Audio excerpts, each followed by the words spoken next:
Um, if I were Morgan Spurlock, the mainstream media would love me and I'd have a show on HBO. Dana. Unfortunately, the McDonald's or the meat packing facility of my muckraking existence is the mainstream media. And I discovered the mainstream. I describe in the book that I was a default liberal growing up in West Los Angeles. I listened to alternative rock on K-Rock, and I just went to movies all the time. Once I got into college, I drank a lot, studied very little, and I graduated with less skills than when I went to college. And the seeds of my epiphany towards embracing conservatism was my father saying, "We're no longer paying for your absurd lifestyle," and the thing that really got me upset the most was I thought that, why do I have to buy my own shoes? Why do I have to pay my own rent? I thought that when I worked, it was for CDs and entertainment. And when he cut me off, he actually really meant it, and I had to get a real job. And I believe that walking for the first time in shoes that I bought started ultimately my path towards conservatism. But I didn't know what conservatism was in Los Angeles. I'm not the only one. This is a parenthesis in my impromptu speech. There's a book coming out that's a lot better written than my book is. No offense, Andrew. By David Mamet, that I got sent by Penguin, called the Secret Knowledge on the Dismantling of American Culture. Get it when it comes out. He has come to the same conclusions that I have come to, reluctantly. The same ones as Dennis Miller, the same ones as David Horowitz. And we are the apostates, Whittaker Chambers. We are the apostates. We are the ex-smokers who are furious when we see somebody lighting up. And so our outrage when we see liberalism in its hypocritical display, we're the ones who get the most outrage. And by hypocritical display, in my book I talk about, it's not that their economic stuff that makes me so angry, though it does. It's the cultural Marxism on the left that drives me crazy. The cultural Marxism that, in the guise of American studies at Tulane University, where I thought I was going to be reading Mark Twain and other great literary figures, I was inundated with rape lit my freshman in advanced freshman English. It was just, one book of victimhood after the other. I didn't even know what it was. I just was depressed. I'm like, is there a book that does not have haikus about rape? I don't want to read about rape anymore and oppression. It was so unbelievably depressing, but I didn't even know what it was. And when I graduated, and I started to realize that I graduated with less skills than I had entered, and the head of the American Studies department, who I liked a lot, sent me a survey when I was kind of figuring out that I was unemployable after college. What do you think of your American Studies degree? And I had so much free time that I actually started to read the books in greater detail than the first four pages of the chapter. You know how you would do that, like before you got into a class. And I go, who's Herbert Marcuse, and who's Theodore Adorno, and who's Antonio Gramsci, however they're pronounced, or Horkheimer. And I started to look into who these people were, and what's this word deconstruction, and what's repressive tolerance, and what did these guys try to do? This is my Glenn Beck conspiracy, Dana, in the book. It's this is my billboard in my head of what happened to American society, how a country that fought so valiantly against Marxist ideas when they were aimed at the economic pillar of American society, they failed because middle-class American values worked. People came here with a nickel in their pocket, and they'd say, hey, look, the boss is a really bad guy. We need to bond together and take down the owner. They go, no, I've got a widget that I'm working on that's going to make it so that we can make 20, things instead of 40 things, and I think I'm going to be able to create a company based upon it. The left was never able to be victorious in its argument. Sure, there was a battle out there, but America was not really susceptible to the arguments of economic Marxism. But the cultural Marxists, and especially Gramsci, came up with an interesting idea. Where there was Marxist-Leninist thought, which was the revolutionary impulse, there was this idea of gradualism. Gradualism meant that we can kind of do this thing bit by bit and think of this as the long march through the institutions. And the cultural Marxists from the Frankfurt School, those people that I mentioned, figured out it's the cultural institutions that we need to walk through the front door and take them over. And they did it to academia. The post-structuralist model is what it's why our children come back from Thanksgiving after you hugged them and you gave them a stereo and bought them the little cool refrigerator and they said, I love you, Mom, I love you, Dad, it's a great thing, and they come back saying, why are we having Thanksgiving?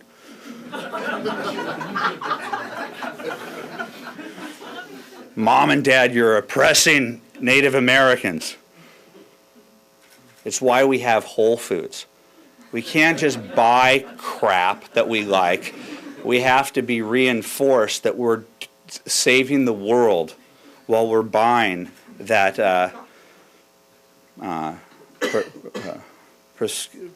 don't know, name of expensive bread. Or prosciutto, expensive focaccia, and you can put it together and put arugula on. It's delicious. So anyway, that became my conspiracy theory, in essence, that the left translated economic Marxists from the haves versus the have-nots, the owner class versus the workers, to the oppressor and the oppressed. And they hit that every single day of our lives. It's the theme of my book about why the Tea Party is attacked as being racist. Oppressor, oppress, oppressor, oppressed. You can't go on a TV show as a Republican. I was on Joy Behar the other night and Stephanie Miller. I'm telling you, Joy was nice to me. Joy was a joy this time. But, and I liked her. I'm willing to like these people. I treat reporters, Dana, as individuals. I think that the entire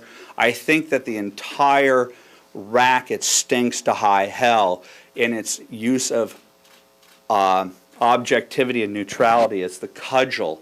To pretend that you're neutral when you're not is the number one tool that the left uses in the media. Rush Limbaugh admits he's conservative. So does Sean Hannity. Just admit that you're liberal.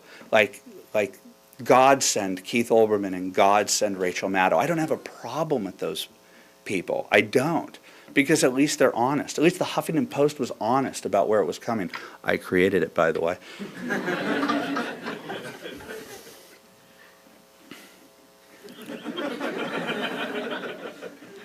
I went on the Joy Behar show and they said, Alan West racist. Why? Because he said something about, Muslims. I said, Islam isn't a race. But it's racism. The Tea Party is racist. What do you mean? What did they do? Oh, we have evidence that the Tea Party is racist. MSNBC's Contessa Brewer pointed out when she showed a photograph of a man whose head was cut off holding a gun, implying that the Tea Party was racist and violent, and that nobody should leave their house and protest because dissent no longer is patriotic. And lo and behold, these evil bloggers who don't have enough fact checkers and don't have enough editors to protect us from ourselves found out that that missing head was a black man, a black Tea Partier. And my big revelation was Clarence Thomas hearing. So race was the beginning for me. I was super politically correct. Will you be my friend, sir? Will you? I wanted a black friend so bad. You have no idea. When I was liberal, I did. And then George Bush said, like, the soft bigotry of lowered expectations. I was like, yeah, that made so much sense to me. And the Clarence Thomas hearings was clarifying for me. That was like the moment. I didn't have perspective at that point, but that was the moment that I realized that I wanted race to be my issue. When I saw that Clarence Thomas was the alignment of the press, the feminists, Eleanor Smeal and Patricia Schroeder walking up earnestly, and Peter Jennings, Dan Rather, like, ooh, this is the most serious thing we've ever discussed in the history of the world. And I was pro-choice back then, and I understood, even in my shallow liberalism, that I understood that the subtext of this entire thing was the abortion debate. I wasn't that dumb. When I saw that they were willing to invade his privacy to start grilling him on whether or not he rented pornography simply to embarrass him, to show that he's human and has a human flaw, and that the people who were grilling him were Caucasian, privileged, and in the case of Ted Kennedy, the dictionary definition of workplace sexual harassment.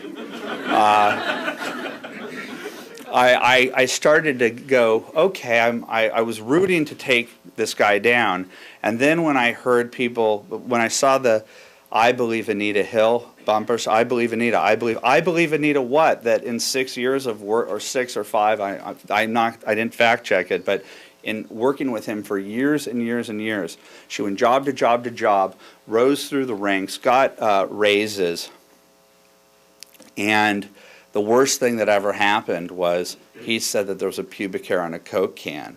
I said, if you worked with me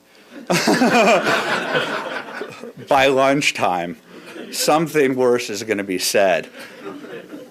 But I'm not Bill Clinton, who within 1 year became the standard bearer of the Democratic Party a year after the year of the woman, where sexual harassment was defined by pubic hair on a Coke can. Clarence Thomas woke me up, and the Bill Clinton thing got me angry. And I started to figure out what the hell just happened, because I was starting to ask questions and think impure thoughts for Brentwood, where I'm from. OJ's Brentwood. Parenthetically, one of the nicest guys. And he and Marcus Allen were the coolest guys in the world. So it was devastating for us when O.J. Simpson did what he did. I don't know why I told you that, but he was weirdly, he was like the mayor. He just walked around and like he'd catch your eye and he'd go, come on over, let's talk. I'm like, that's so cool.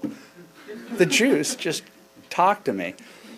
Marcus Allen, do you know, this is another aside, I'm sorry. It's not Marcus Allen. I was sitting, do you ever see in the NFL they have the United Way ads where they show NFL guys standing over kids, you know, offering them help with their Spanish or something, you know, and like, when does that happen? I was sitting at Maria's studying for my driver's test when I was 15 years old, and Marcus Allen tapped me on the shoulder and said, what are you doing? I said, I'm studying for my driver's test. And he put his hand on my shoulder and helped me with my driver's test. I literally had a United Way NFL experience.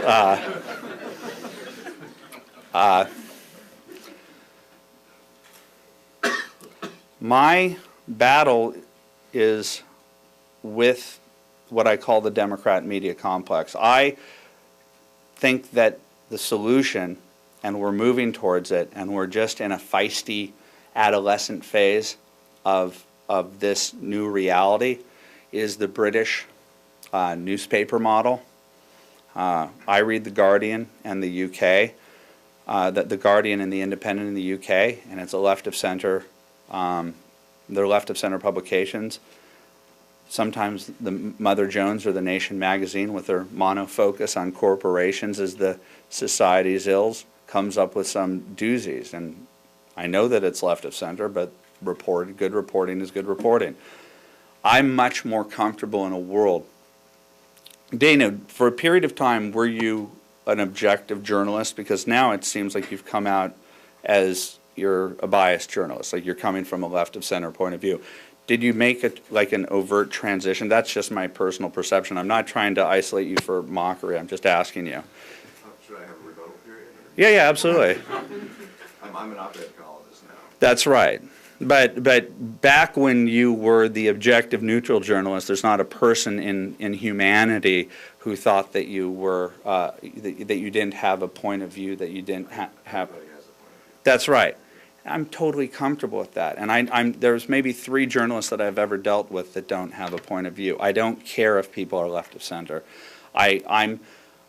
This may not be the best utopia for journalism, but it is where we are going right now, is where people get to be honest about it. But what's going on out there is just so brutal. This is the last stand of the Democrat media complex. You know, Katie Couric's soft firing is a victory for people who have been fighting against the Democrat media complex. Katie Couric has always been biased the other way while trying to pretend to be otherwise. She selectively edited her Sarah Palin interview for the same reasons that Tina Fey, did what she did to Sarah Palin.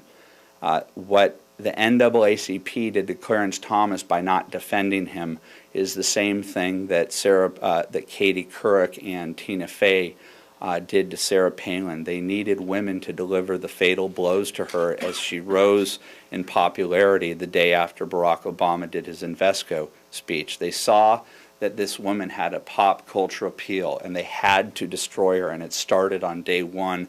And yesterday, Wonkette went to unbelievable new lows in terms of mocking Trig Palin.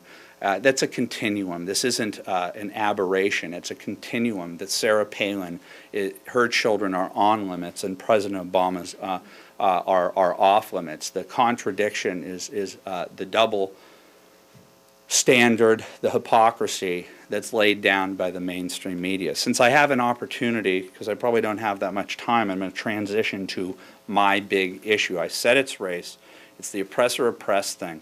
My big takeaway from the Clarence Thomas thing, and why I'm now starting to advocate for the Herman Cain, Allen West, Herman Cain ticket, is that the only way to defeat political correctness and cultural Marxism and multiculturalism is to aim it straight at its head.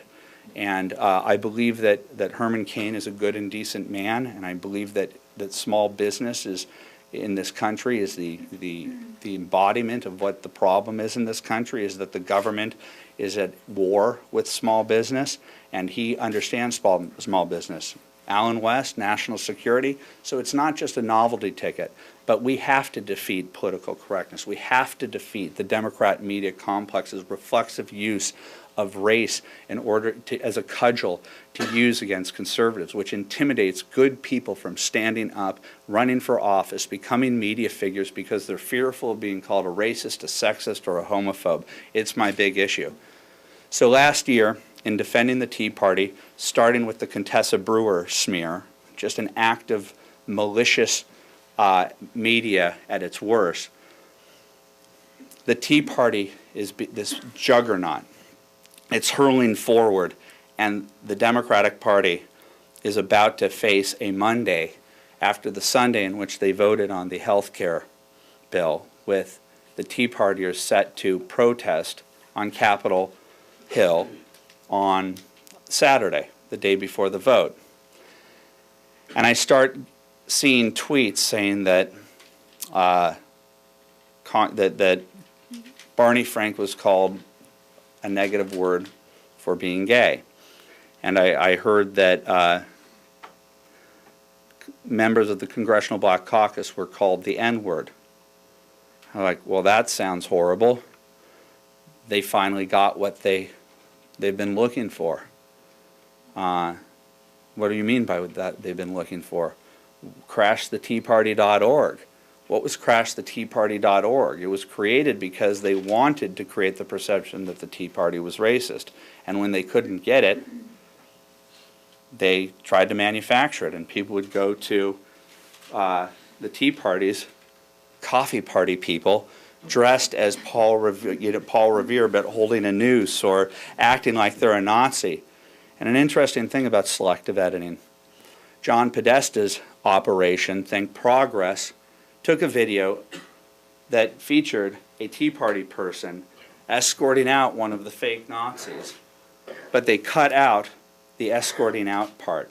They just showed a fake Nazi in order to create the perception that the Tea Party abides by Nazis. I consider this behavior evil. That's why I war with these people. I consider what John Podesta did evil. That's why I war with him. And Eric Bullard, they enabled this type of stuff. And so I knew going into that Saturday that there would be a Monday after their non-bipartisan bill passing, that the Tea Party would now have the biggest possible moment of more and more and more people jumping into the Tea Party, not just the middle age, not just labradoodles with American flag shirts around them, not just people who have Ben Franklin outfits in their closet, but just more Americans saying enough is enough. And I knew that they were going to do something, and I didn't know what it was. And when I saw on Twitter that this was happening, I got so suspicious. I go, I don't believe it, I don't believe it, I don't believe that the Tea Party would do the very thing on this day, at this level, going after Barney Frank, going after the Congressional Black Caucus. Why would they give them this gift?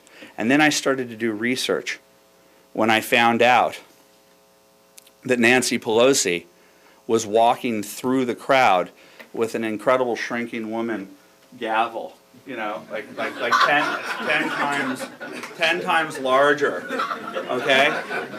And then you had, I started to, that was an hour after Congressman Carson said to a reporter, and we have the audio, oh, yeah. We walked out of the Cannon House step buildings, yes. And a mob of 400 people gathered around us, 400. And they started to hurl the N-word 15 times by 15 people. Like, oh, really? Yeah, absolutely. It was a mob. We thought that they were going to throw stones. It was a page out of a time machine, he said. I don't even understand that metaphor.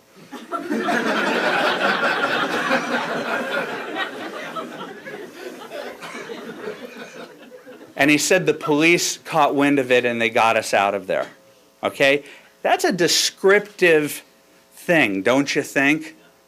That's really like, that sets an image in your head, a page out of a time machine. I can envision that page in a time machine.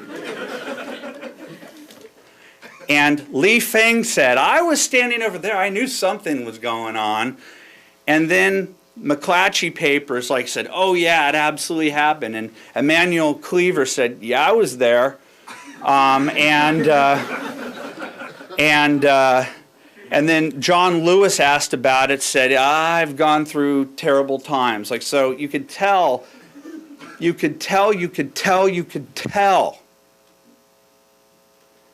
that Carson overplayed his hands. Because Barney Frank is slimy, S-L-M-I-M-Y. Barney Frank is slimy, but he's smart, he's clever. Nobody could disprove that he was called a faggot once. And so it was like, that sucked. I would have punched that guy in the nose. I go, what are you thinking, you idiot? You idiot? And I think that Tea Party people would have done that. So I don't believe Barney Frank had that experience. And I do know that paranoid-looking Jesse Jackson Jr. was not looking for family photos to look for 20 years ago. I was at the historic signing, and I decided not to walk under the comfortable confines of the Capitol. I wanted to be with my fellow citizen who disagreed with me. He went looking for a YouTube moment that would go viral, and none of them got it, and Congressman Carson made it up. He lied, and the mainstream media abided by it.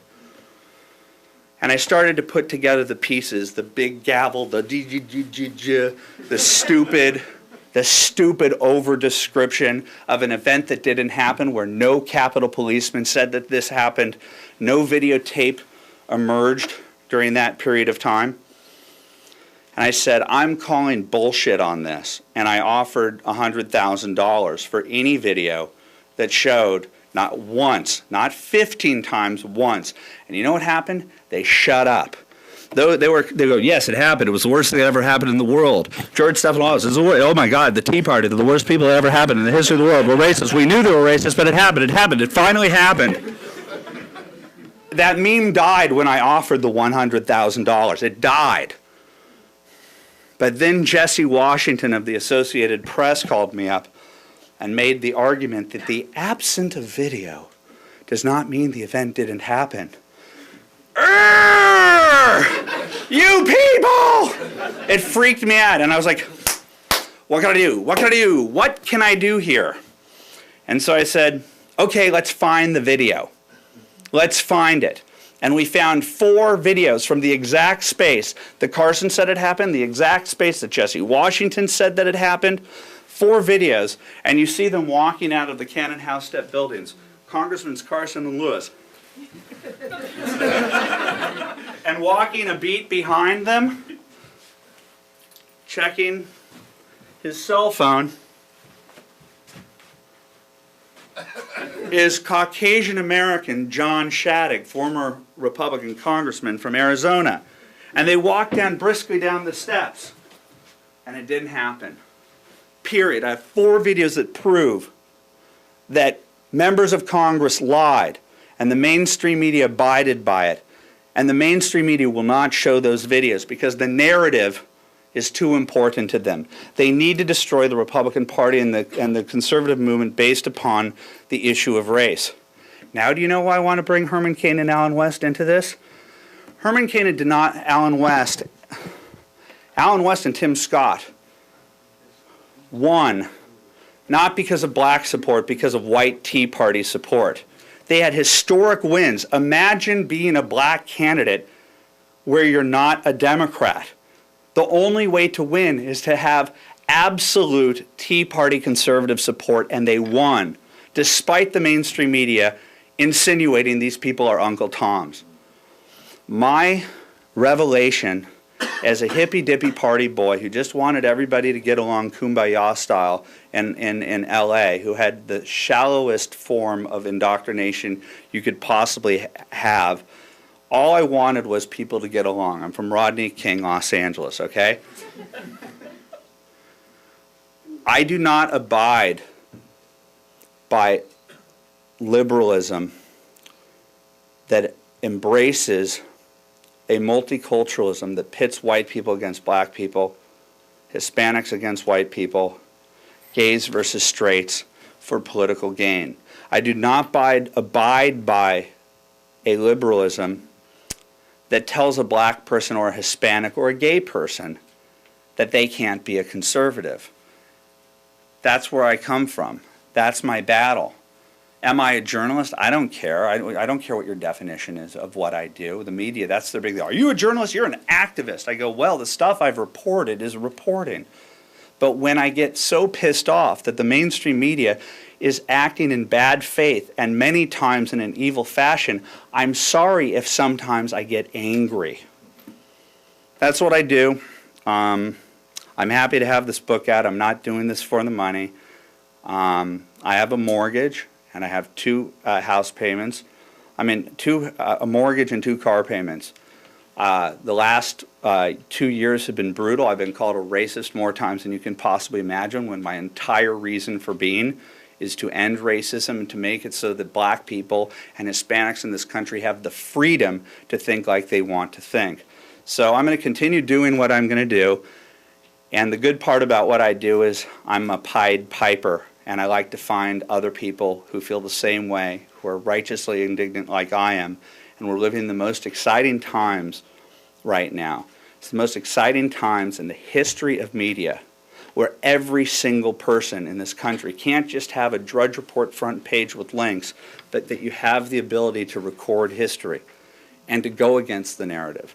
And people are doing it, and it's having an effect on our participatory democracy. The problem is the people reporting on this very exciting time in media are people like Katie Couric who are losing their jobs because they're not doing their jobs. So I'm going to go start taking out more media people, metaphorically. And that's it. Thank you.